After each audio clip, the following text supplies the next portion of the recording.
Okay, recording started. So, good morning, guys. So, this is a new thing for FNI. So, what we are trying to do is like we are going to do some online interviews, video interviews. This is not something which is very new for us. I wanted to invite somebody whom I know very well, so that they will put up with my mistakes when I'm doing the first episode. So here we have with us Mishal Thanveer, who has worked as a performance analyst with many age group national teams of India, and also he has had a stint with the national team as well for some time. So, welcome, Mishal, to the first and only, I guess not only first podcast of FNI. Thank you so much for joining us. So, Mishal, why don't you give us a small introduction about yourself? What was your background? I know that you did your engineering, and how did you, get into this? I know that everybody gets into this because of your passion of football, but still, then which all teams did you work with? And then also, which all coaches in the Indian football ecosystem who were part of the national teams did you work with? And how was your experience so far? Okay, first of all, thank you, Neta, for having me. Like just like you, it's something very new to me. Also, I always prefer to be behind the camera rather than in front of the camera. In front of the So cameras, it's yeah. something, yeah, it's something new for me as well, and definitely it's not going to be the like it's long time due for you. Like I know for FNI, it's long time due. So I'm Mishal Tanveer. I have worked as a performance analyst for the India under 17, uh, like a little bit of Indian Arrows, the Indian senior women's, and the senior national uh, men's team. Uh, Okay. I started off in 2018. I started through Sports KPI, Okay. which like the company that has played a pivotal role in like where I am today. I started off with I was doing my engineering, then an internship with Sportscape happened, and then like at the right time, like the India under 16 happened, and then Naveen assigned me there. So that's how I got into like performance analysis for the national team. So Yeah. yeah, Yeah. Good. so yeah, that was like the start, and then like I worked almost 5 years extensively, like with the national teams, and like last year, last year, like I moved to a company called Tactilize. That's where I work right now. Okay. Great. So, like when you joined the national team, under 16 national team, who was a coach at that time? I joined the under 17 national team, and Bibiano sir was the coach. Bibiano Okay. Fernandez. Then who all did you work with? During your stint, I think. So I started off with Bibiano sir. Then we went for the AFC Championship in Malaysia 2018. Then I worked with the women's team under Memol ma'am, Memol, Mm, Miss Memol Rocky. Then the senior, like then I was back with the under 17s, and then mm. between like the senior team happened like under Igor coach. Okay. That was a like a different experience, and then I went to Arrows for a brief period. Like Mm. I had to like I couldn't complete the complete season. Like I was there only for like the initial period, and then COVID happened, and like the league got stopped. So I was Okay. Who working was the with coach at that time? Venki sir was the coach at that Thank you, time. Sarul. Okay. And then like I was Okay. again back with the under 16s, under 17, under Bibiana sir. So yeah, major part of my like time with national team was spent with Bibiana sir, and some Okay. very good stints with Nemol ma'am, Gore coach, and Vengi sir as well. Oh, nice. So, see, Mishal, even though I've been in the ecosystem for a long time, like we have had analysts and stuff like that, but for general understanding, like I just want to know, like, what is it like a day in an analyst's life inside Indian football team camp, whether senior, junior, whatever it is. So I want to know, like, in the morning you get up, you go for the training. I mean, do they have trainings in the morning? Do they have double sessions? What do the analysts do? And what kind of communication after this recording, analyzing that you have with the coach? So I mean, please walk us through that. Yeah, so it depends, like from team to team, like, and the period of the season that we are in. Like sometimes when uh, like when you are part of the senior team, like what happens is like the period is like the time period of the camp is very short, so there probably might be 2 sessions per day. Uh, like with the under 17 camps, like usually it's just 1 session per day. And like, but when you are into a tournament, like then the gap between the matches are less, so like the day to day can be like little different. But on an average, like let's say again, like match days and training days are very different as well. Yeah, Like so uh, sorry. that's okay. So yeah, so on an average, like let's say, first of all, before waking up, I think we need to mention that uh, we probably sleep very late, because if there is a match on the previous day, like then you have to sit through the night, get the analysis done. So before we say when do we wake up, we need to ask like when do you sleep. That's the first thing. So probably, Okay.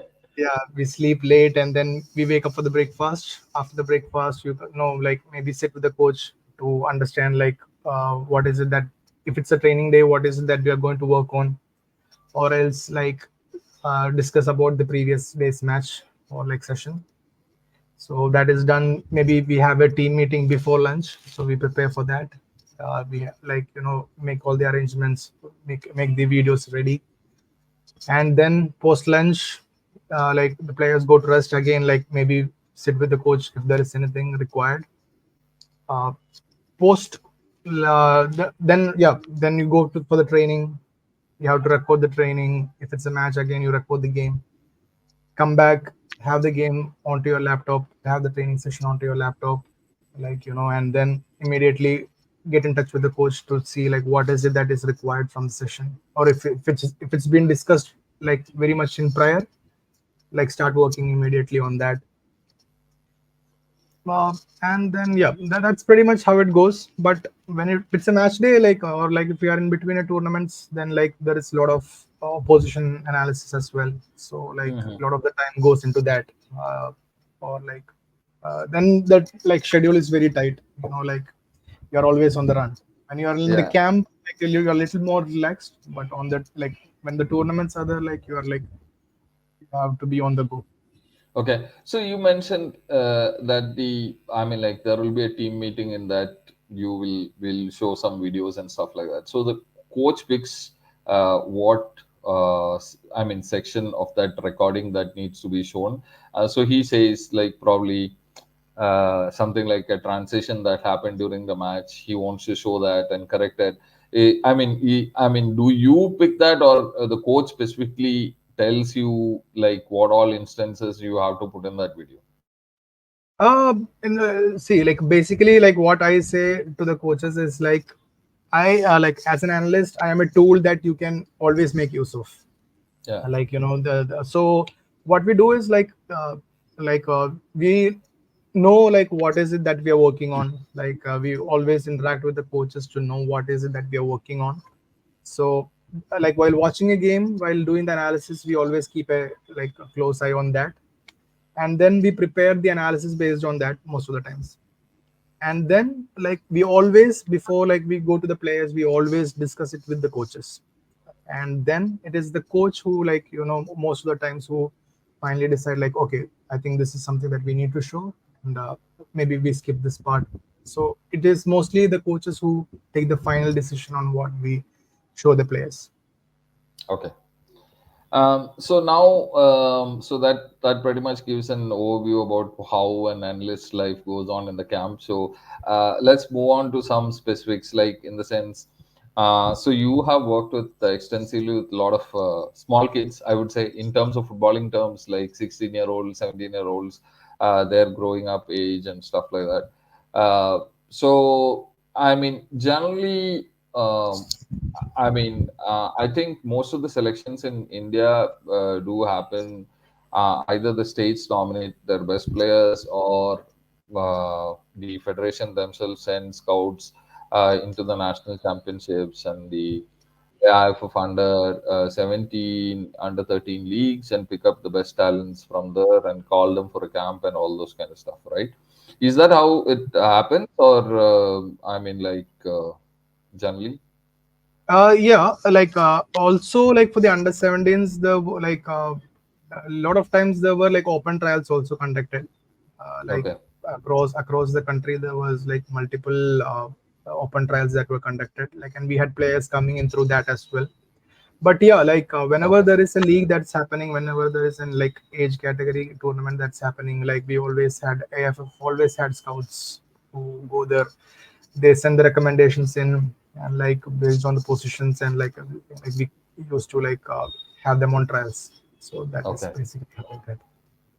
So, I mean, see, 16 is like a very young age for somebody to leave their home, come to a camp where you have like totally different atmosphere, and the ask is also very different. Like probably till that age, you are just playing football for fun, and because of your talent, you are there in the team and you are performing for the team, all those things. But when it comes to national team, the I mean, the ask in front of you is big, because here you are representing the country. You want to win matches. You want to perform well in Asia and all those kind of stuff. So I mean, how do really kids adapt to this? I mean, and do they really adapt? Uh, have you seen like really crazy situations where kids go totally mental because of this pressure that is put on them? I mean, I'm not talking in a very negative way here, but this is the reality, right? I mean, like in my life also, I moved out of my home after 18 or something when I just got into engineering. So till then, I am like nestled at my home Yeah. under the guidance of my parents. And so, and but there you're going to a hostel for studies, but here the pressure is of a different level, right? I mean, when you're into the national team. So what is your opinion? I mean, like, do kids generally tend to acclimatize very fast, or do they have problems? Uh, so like I can speak from my experience. Yes, there has been like very like situations where like their players just like want to go home, run away. But like we also like realize that like these young boys who are like away from their home, like so like we also like tend to like like all credits to the staff, like especially the like managers and physios, or like Rocky sir and all, like like Rocky sir, Velu sir, like whoever has been with the like youth teams, the managers, like they, and the physios as well. uh, you know uh, they're always there for the boys, like helping them like to like uh, adapt, or like that. It's a sometimes it's a big change for like some of them, like Yeah. some come from without knowing neither English nor Hindi, so they Yeah. speak only their native languages. So it's a time like I can speak from an experience of like Shahbaz Ahmed, like a player. I'm sure like you Oh also yeah. meet. Yes, I know. So like He's yeah, with Kerala Police right now. yeah, Uh, so yeah. Shabazz, when he came into the camp initially, he did not speak much English, and like Hindi as well. So initially, the like first few days for him was like very tough. Like he was very, he was always crying and like want to go home. And then like almost after a week, I think officer like said, the manager said, I think we'll have to let him go. And then his parents came. He left the camp. But from there, like 1 week later, I think the parents convinced them of this, the opportunity that he has, Opportunity. of representing the nation. And this boy, he came back, and then like from that day onwards, I think he's like he was performing at the top of his level. uh, and like otherwise like what happens is like we try our best to like let them adapt, like, and that's why we also don't keep it like very tough on them, like like uh, when we realize that like it's they are also kids away from home, so I think we Yeah. need to like Yeah. soften up a bit. So yeah, like apart from this, like most of the boys they come, and like uh, what I've seen is like they maybe it's the age, like they quickly like make friends, and then they're Yeah. pretty much okay like soon. Mm. So so I mean, like, our country is a huge country, different languages, different culture. So I mean, that's always going to be a I mean, stumbling block for everyone to integrate. But I hope.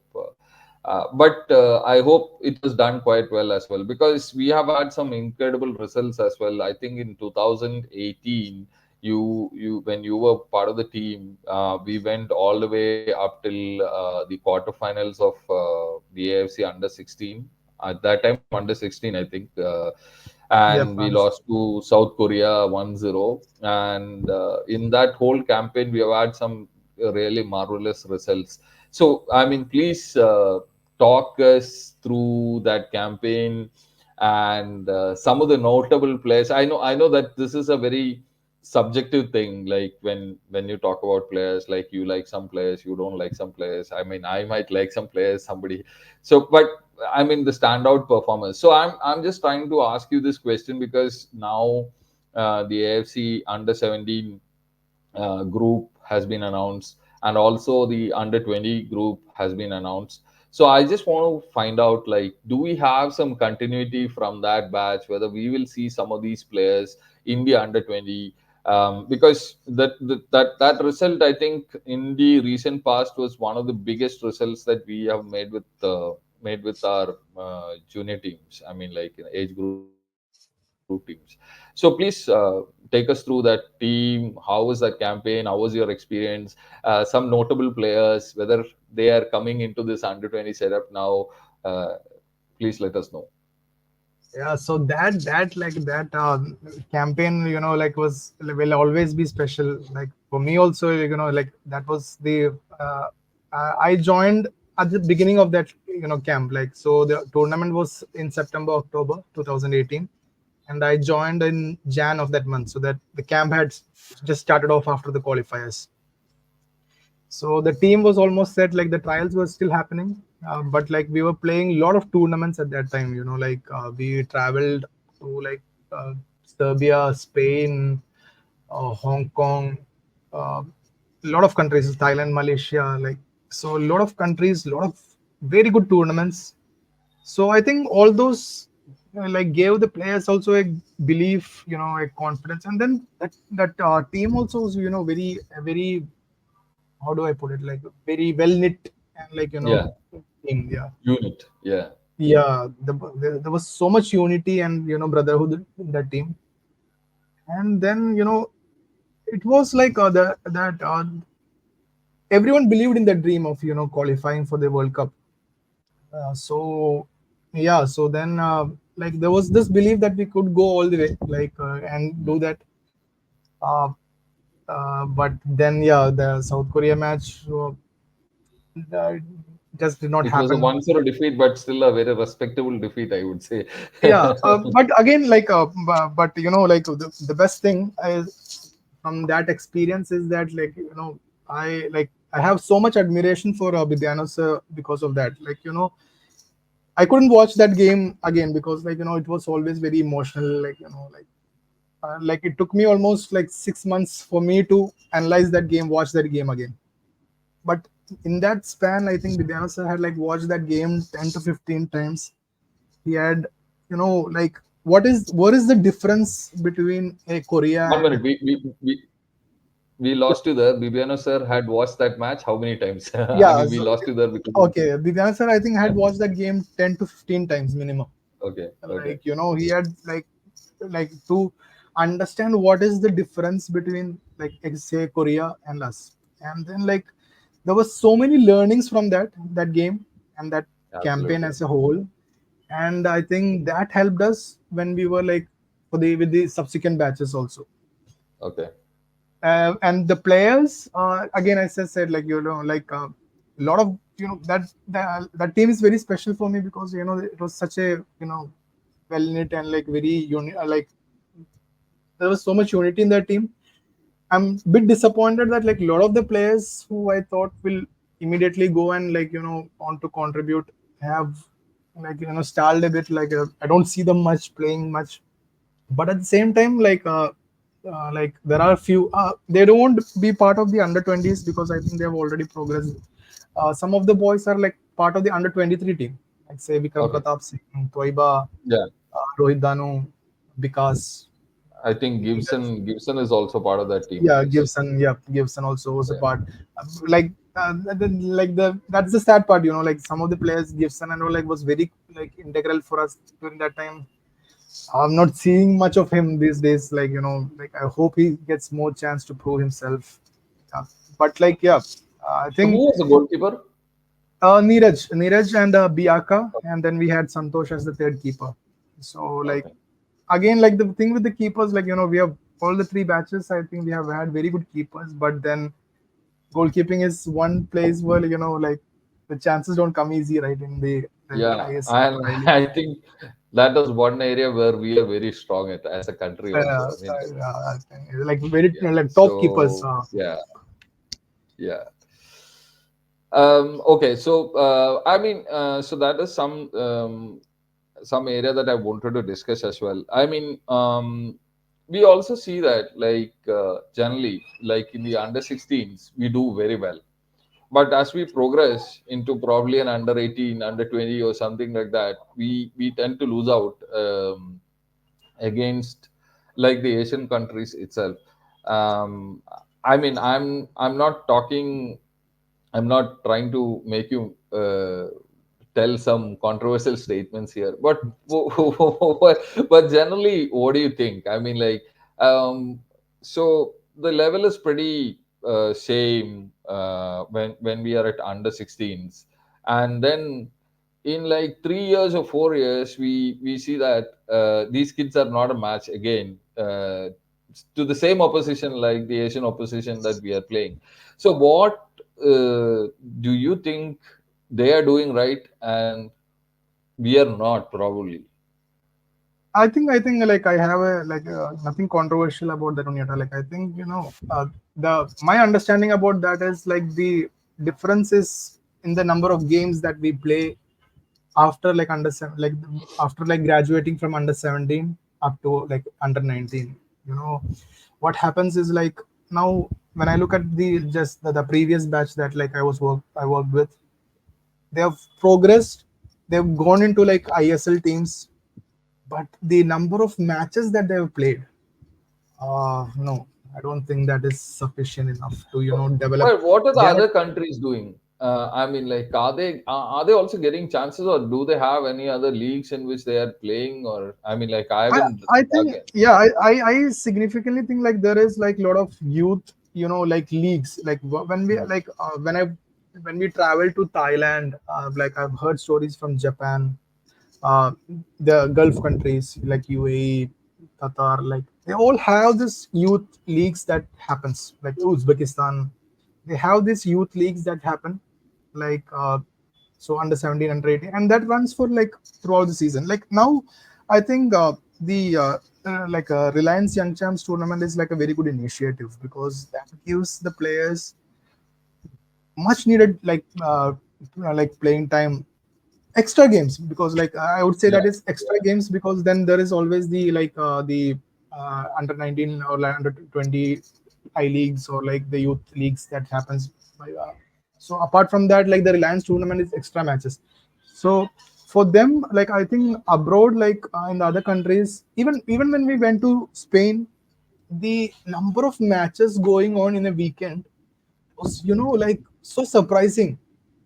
So there is I forgot the numbers. I like that numbers was so like amazing that in a weekend, they said our coordinator was letting us know that most of the times in the youth and like at least till under 15 or under 17, they usually have maybe two referees only, not three. Like maybe they have just one referee because there's that many games going on so in many a weekend. games. Yeah, so we don't have There enough are not many referees. referees. Yeah, so and then like the coordinator, like he has an experience of working in like he has worked in India before, and like he was trying to conduct matches like that, and but then in India we say no, we can't conduct a match without three referees. So the No, important we don't part have is so that many matches, so we have so many referees also. so so the thing is, you know, I think it is all about playing Yeah, games, I understand. competitive Yeah, games, yeah, like, and that is where I think the difference is coming, like under 17 and under 19. I feel like, one more thing that I want to add is like the Indian Arrows project when it was there, a lot of the players who are part of the yeah. Indian Arrows project is now like part of the ISL, like, and like consistently playing, because those players who, like, maybe got 2 seasons or like 1 season of like consistent playing time in the I League, they are able to like come and like immediately start playing in the ISL. Make the impact. Yeah, Yeah. so I think Yeah, and I when I mean, this look is at, a very controversial opinion because a lot of people in the Indian football ecosystem, especially people who constructively, I mean, talk about it, hate the Indian Arrow system. I don't know for what reason. I mean, uh, I mean, there are so many reasons they say, but I mean, in a situation, I mean, in a landscape like India, I guess I mean, if the federation is taking some initiative for the players to get some game time, I think we have to look at it in a positive way. Is my I mean, bare minimum thought about it. I mean, rest of the yeah, controversies aside, like what it does and how federation can run a football team and all those kind of stuff. I mean, different question, but yeah. I can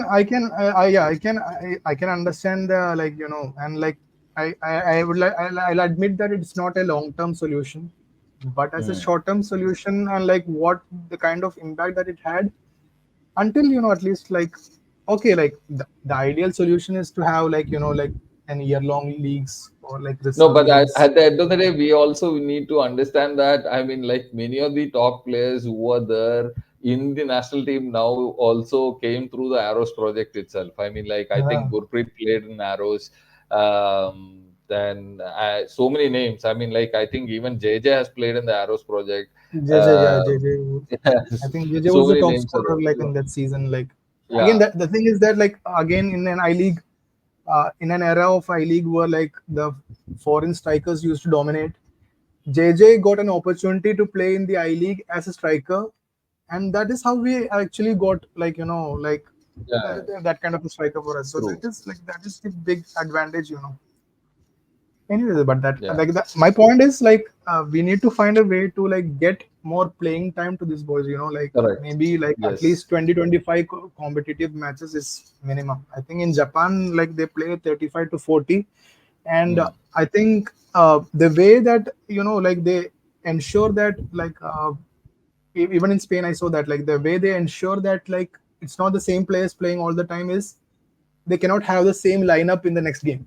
Like, if you play with Oh, one lineup in one game, the next lineup cannot be the same, because to interesting. ensure that, like, there is players Yeah, being others. Yeah, rotated to get that yeah, minute. yeah. So like Got it. such good, like, simple but like very effective initiatives. Yeah.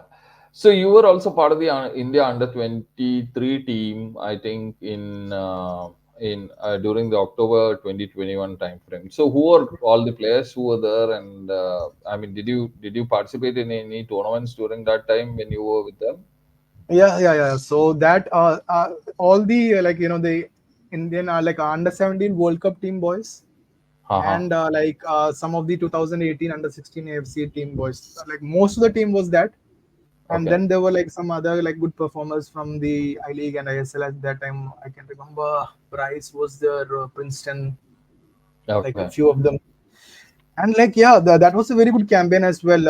Unfortunately, we didn't like get enough time to prepare for that, and like, I think like we were almost like, qualified, and that again, like, those the advantage of those boys is that, again, like, they've played so many matches, the under 17 World Cup team boys and the under 16 boys. They've played so many matches internationally that they don't go into matches with, fear, or like, they go with full conviction that they can win the game. So we won the first. We It was the under 23 AFC qualifiers in the. It was held in UAE.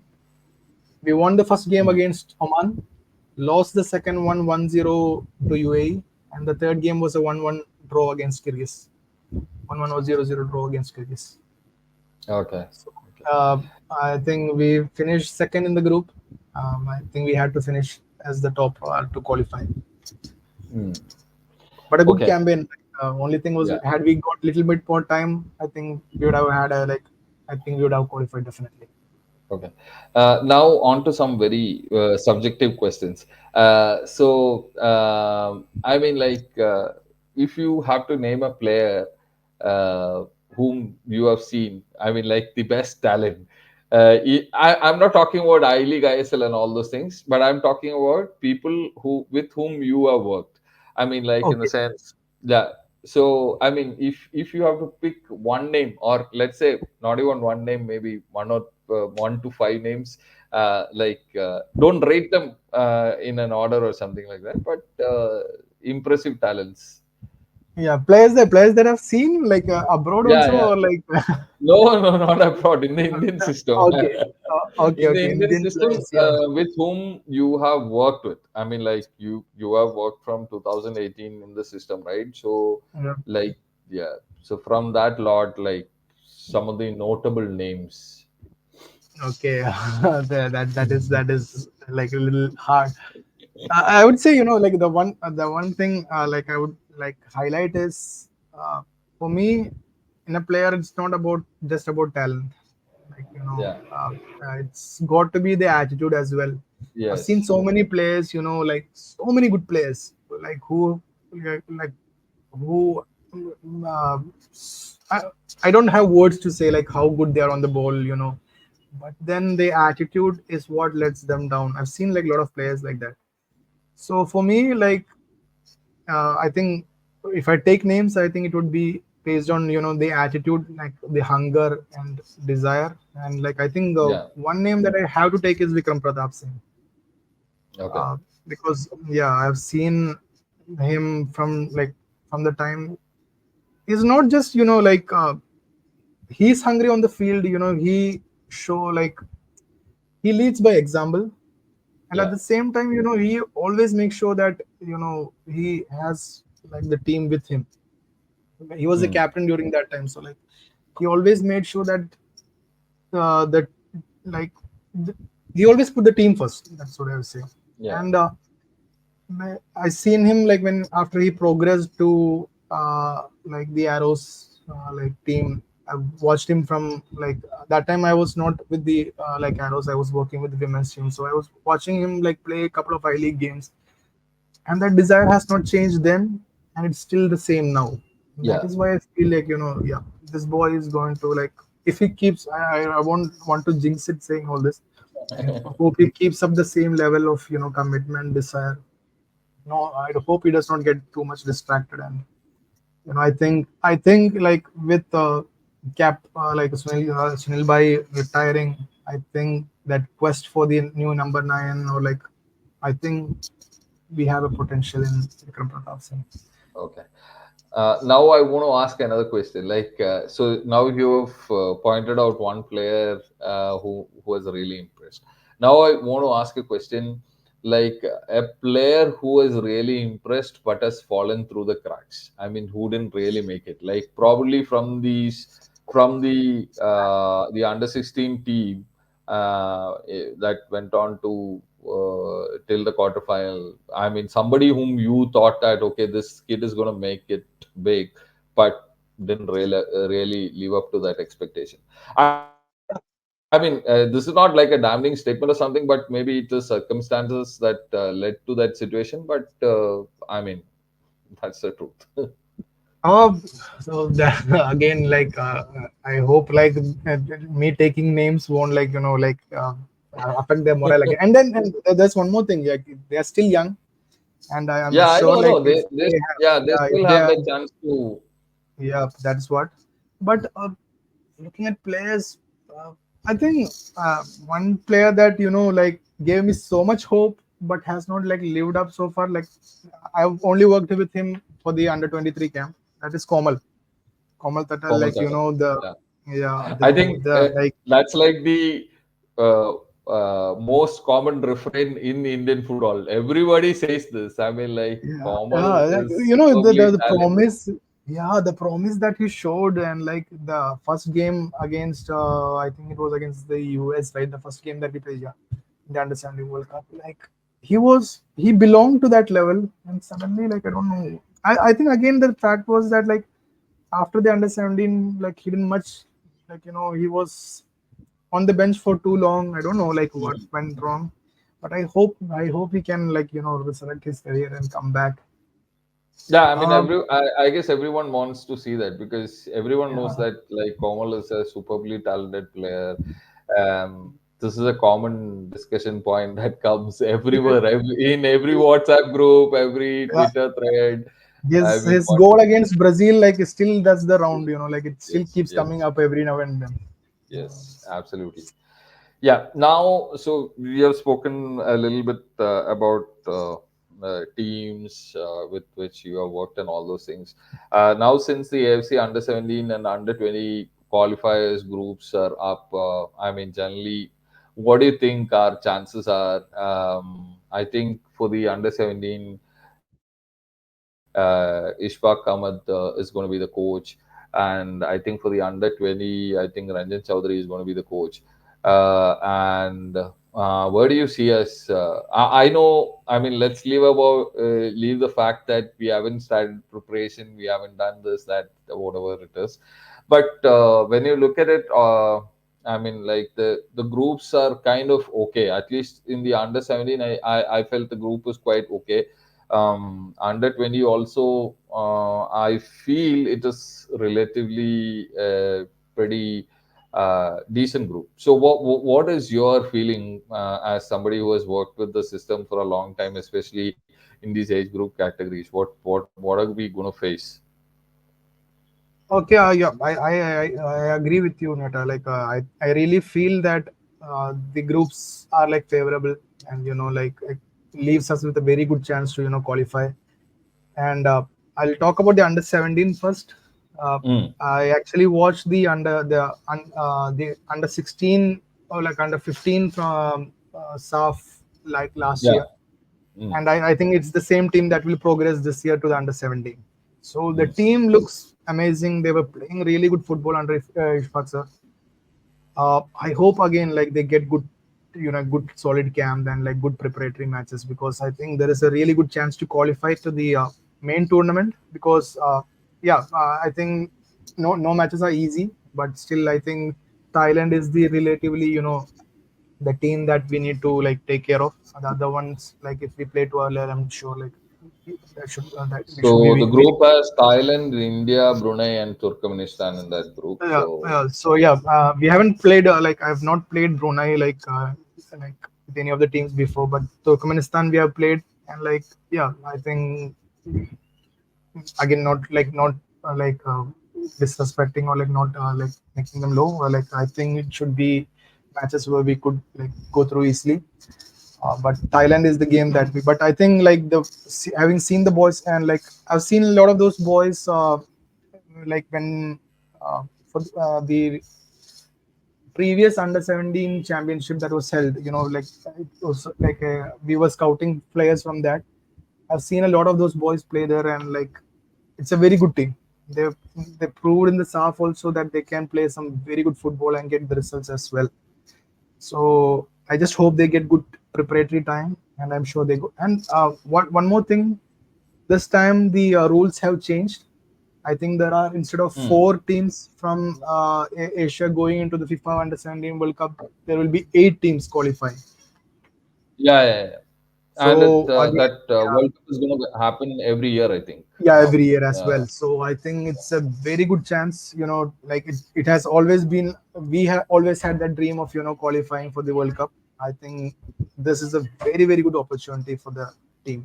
Like as a yeah, country for us, and I'm rooting for the boys.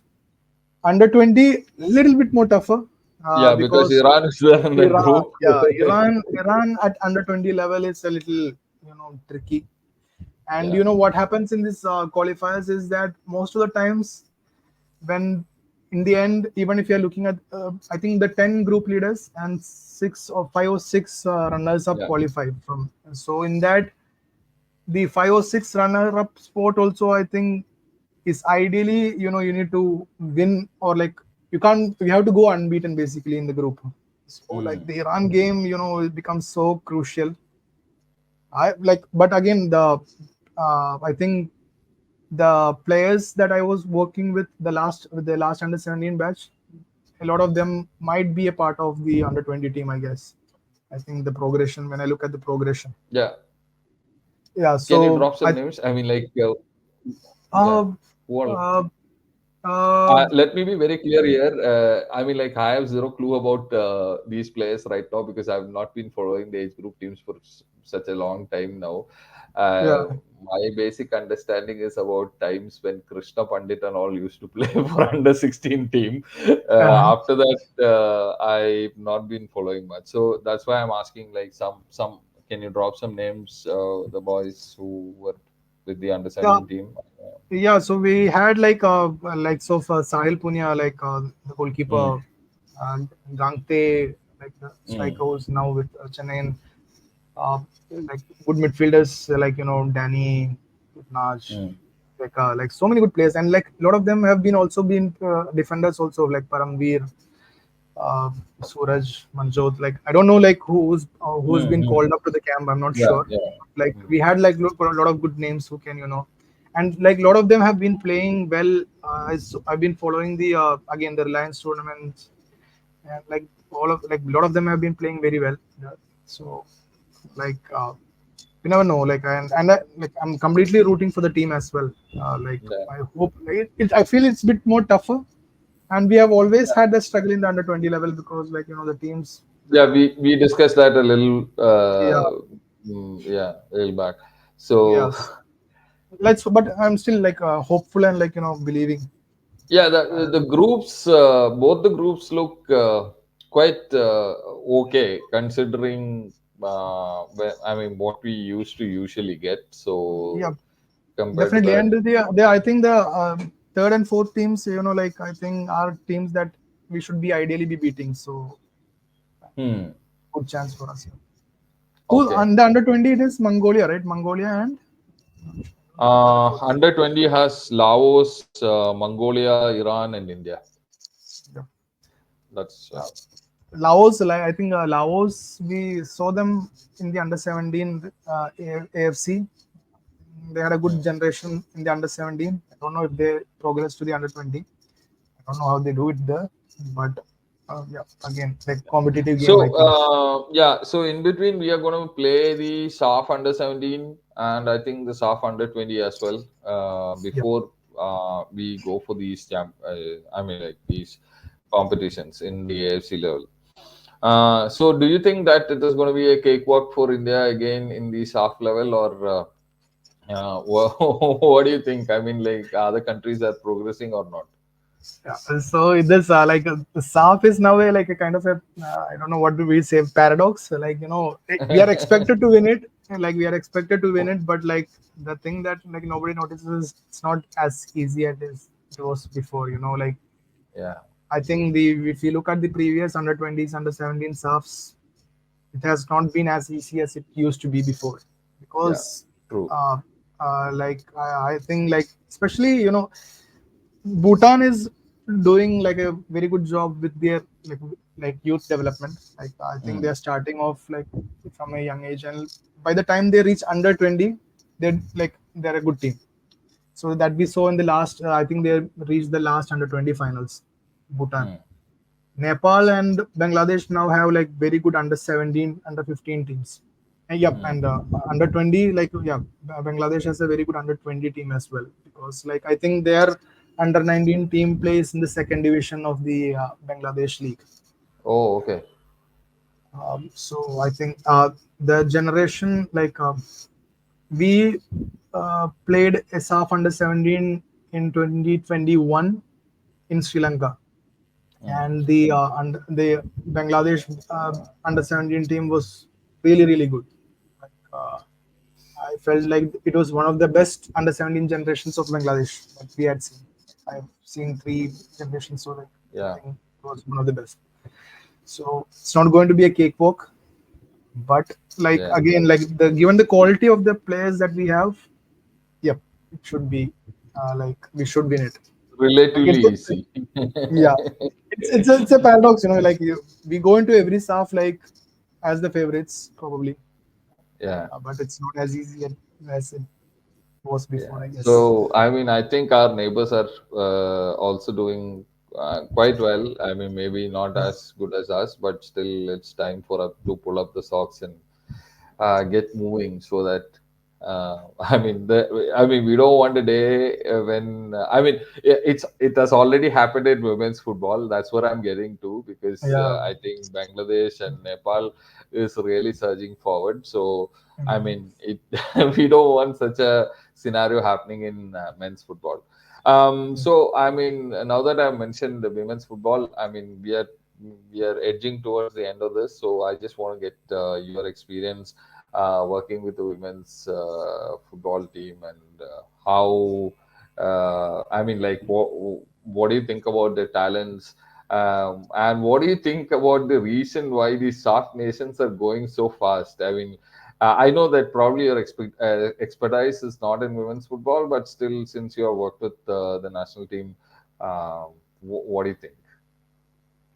Yeah, again, like the women's team also, you know, was a very unique experience, you know, like uh, uh, again, like kudos to like, you know, Memol ma'am, Choba ma'am, Tony ma'am, they were the coaches that ever, and like even like I have like massive respect, you know, to all the coaches, like, you know, working with the in the IWL. You know. One thing I don't know if this ends up being controversial or something, but the one difference that I felt in the women's game is that there is always the emotional quotient that comes into play, right? You know, like the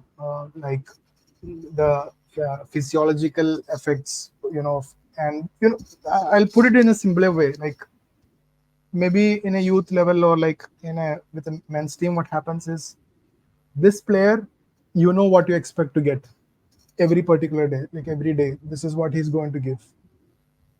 With the women's, you know, even the best player can have like you know a bad day because of, you know, like the emotional quotients. So that is something very difficult for the coaches to handle, you know, and that needs to be handled very delicately, and that is something that Memo ma'am, the coaches, when I was working with them, you know, it's never easy. It looks so easy from the outside, you know, like you look at the but it's not easy. It's not as easy as it seems. So I have Okay. massive respect for the coaches and the players also. Like, you know, like especially in India, like, you know, eh, when we when I joined the team, like women's football, you know, like was going through a bit of, you know, a tough stage. But then the girls, you know, they overcame a lot. They, you know, they started getting things with their performance, you know, like they started grabbing attention with their performance. And then at the crucial time, like I think like AFF also backed them up, and like now I think uh you know, like we are at a respectable position in Asia. I think we should be now striving to like, you know, keep climbing the stairs upward. I think World Cup qualification, when we say uh, among the men's and women's, like at the senior level, I think we have a bigger chance with the women's team. Okay. I I'll feel leave so. you out from the controversial part. I will tell the controversial thing that needs to be said. But I think there is huge potential. I mean, this is something that I keep talking to everybody wherever I meet, because the game, especially for women's, is exploding in India, because the number of people taking up the sport is like just massive. Wherever you go, I mean, like whether Karnataka, Kerala, wherever. I mean, Kerala is traditionally a very bad state for women's football, but still over there also the adoption rates are like really high. But the thing is, like, unfortunately, I don't think there is enough backing coming from people who need to back the sport. I mean, some of the decisions are pretty awful, to say the least. So let's leave it at that anyway. But women's football thing stands now. I mean, like we'll try to wrap it up very fast, because it's almost 1 hour now. So why do you think the SAF countries are doing quite well in women's football? especially in the age group tournaments. That is one question that I wanted to ask. Like Nepal, Nepal is an anomaly because I don't think they have anything going right for them, but they have so many super players. Uh, some of the players that I mean, Sabitra Bandari, of course, very. I mean, like in SAF, Exceptional. different level altogether. But there are other players also. I mean, like when I was with Kickstart, I saw two. I mean, like one player last time.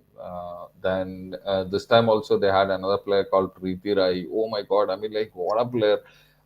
So I mean, what is it? I mean, is it because that girls are just taking up football, playing with men, and getting better at it, or I don't know. I'm not able to understand this. Um, Uh, Nepal, like I'm not sure like what they're doing. Like one thing I know is that like all the national team players have like jobs with I think the army, police, or something. yeah, Like most of yeah, them, they have jobs. So I don't know if it's the jobs that attract them into the game. I'm not sure. Like yeah. I Could can't be. comment much. But in the like I actually have like like admiration for the way Bangladesh went about developing their women's game.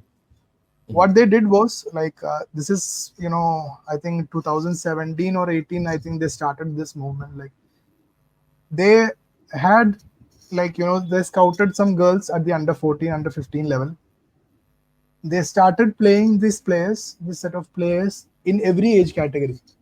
So there were this like bunch of like under 14, under 15 girls playing at for Bangladesh at the senior level, Oh, okay. along with like few of their other players like Sabina Khatun and all. I think they were still playing. What happened was like since they were playing matches consistently, I think that helped them a lot, to improve Mm. and develop. So what happened was these girls, when they reached the under 16 level, they went to Asia. Like they qualified for the Asian under 17 tournament. Wow. And then these girls automatically progressed to under 19 and under like, and that is how I think one reason why like they were able to like develop their national women's national team in such a short span. Mm. Um, like for me, like that was like a very good move. It paid off for them. Uh, I don't know what they're doing right now to like keep the production line, like continue the like production of good players at the youth level. Uh, I don't know. Maybe there is a case study for us to look there and like see what is it that they are doing that we are not maybe. Pretty impressive, no? When you, I mean, like we need some plans like this, I guess. I hope it comes about because women's football. I mean, generally, I feel it's going places. Like Yep. I I recently would like to. attended this. Yeah, tell Yeah, me. yeah. No, no. Go ahead. Go ahead. No, no. I recently attended a screening of the UEFA Women's Champions League final here in Bangalore, organized by this club called Kemp FC. So, I mean, there was a good amount of crowd watching that match. I mean, maybe like 5 years or 6 years back, or even nobody would have bothered a damn about women's Champions League matches. But right now things are changing, so I think it is time for us I, also to yeah, catch. I was about to say that similar something. Like I've been following, like Arsenal women's team because like Mm, I work with like with Tactlies, I work with them. mm. So the fact that they moved like many of the games to Wembley, Emirates, like like from their like small stadium to the fact that they moved a lot of their games. I think at least 10 of the games were played at the Emirates. That itself is like I think shows like that the women's game is going up. Yeah, Like I know. Crazy. So, Vishal, thank you so much for your time. I know that it was not easy spending 1 hour, especially on a Saturday. Uh, to wind up, like I've known Vishal for a long time now. So I also picked him as the guest on the first podcast because I needed somebody to be with whom I'm comfortable, so that even if I'm making some mistakes, I mean, he will pardon me for that. So thank you so much for coming, and it was such an insightful time that I've spent because to know about the age group teams who have worked very close with these teams. So it was a pleasure talking to you. And yeah, that's it. Maybe in future, after the AFC qualifiers are happening or something, we'll catch up again, probably to Definitely. discuss a little more in depth about the tactics and stuff like that. So Definitely. all the best for you for whatever upcoming things you're doing, and all the best for the current gig that with Tactilis that you are doing. I think I got the name correct because I'm still Yeah, struggling with tactilize, it. Yeah, tactilize. I think Tactilis. more people will come to know about tactilize soon. I think they are like the methodology that they have there is like something that really caught my mind. So Okay, I nice. think it's going to So catch on. thank you so much once again, Mishal. I'll wind up for today. Thank you so much for Okay, coming. thank you so much for having me, Oneta. Like it's a Thank pleasure. Like you. towards the end, like it feels more like like Yeah, I for me mean, also. we both were like quite gingerly in the beginning. I mean, like what Yeah, to do, what to talk. Now we we have are talking at much ease now. definitely So we'll like try to this. do this. I want to bring other people also, and then we will also Definitely, catch up definitely. somewhere again. I really hope, and that I like this is just a start. Like you got Thank like you a so start. much. I really hope and believe that like we'll see more guests coming soon. Thank you so much. Bye bye. Thank you so much, Anil. Have a good day. Bye.